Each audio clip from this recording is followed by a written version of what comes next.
Hello বন্ধুরা, তোমরা সবাই কেমন আছো? আশা করি সবাই ভালো আছো।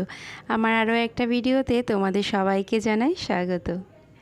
ফ্রিজে বেশ কিছুদিন ধরে এই ঝিঙেটা যে ফ্রিজের তলায় পড়ে রয়েছে, মানে সবজির বক্সের নিচে একদম পড়েছিল, খেয়ালই করিনি। আজকে ফ্রিজ পরিষ্কার করতে গিয়ে দেখি এই ঝিঙে দুটোকে ফেলে দেওয়ার মতনই জিনিস, কিন্তু ভাবলাম ফেলে দেব না। পয়সা দিয়ে জিনিস কেনা একদম ফেলা যাবে না। তাই এটার গাটাকে একটু ছুলে ছোট ছোট টুকরো করে লঙ্কা দিয়ে মিক্সিতে একটু পেস্ট করে নিলাম।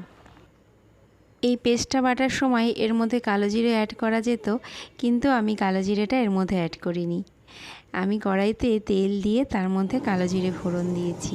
খাবার সময় কালো জিরেগুলো দাঁতে পড়লে আমার বেশ ভালোই লাগে। এবার দিয়ে দিলাম সেই পেস্টটা, দিয়ে দেব পরিমাণ মতন লবণ আর হলুদ।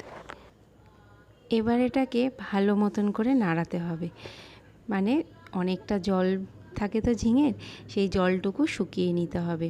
আর ঝিঙে না যখন এরকম করা হয় তখন ভীষণ জল ছিটকুই চারিপিঠে, মানে ছিটে ছিটে চারিপাশ গ্যাসটা নোংরা হয়ে যায়। তাই একটু চাপা ঢাকা দিয়ে এটা রেখেছিলাম। দেখো আমার জলটা কিন্তু বেশ শুকিয়ে এসেছে। এবার এর মধ্যে আমি একটু মিষ্টি অ্যাড করে দিলাম। মিষ্টি দেওয়ার পর আরও 2 থেকে 3 মিনিট নাড়াচাড়া করার পর রেডি হয়ে গেল ঝিঙে বাটাটা। এবার এটাকে নামিয়ে নিয়ে অবশ্যই কিন্তু এর মধ্যে একটু কাঁচা তেল দেবে, সর্ষের তেল। আমিও দিয়েছি, কিন্তু পরিমাণে একটু কম, কারণ তেলটা বেশি খাই না। অন্যদিকে দেখো আমড়া দিয়ে টকও হয়ে গেছে। আর একটা তরকারি বানাবো, সেটা হলো সোয়াবিন, আলু আর পটল।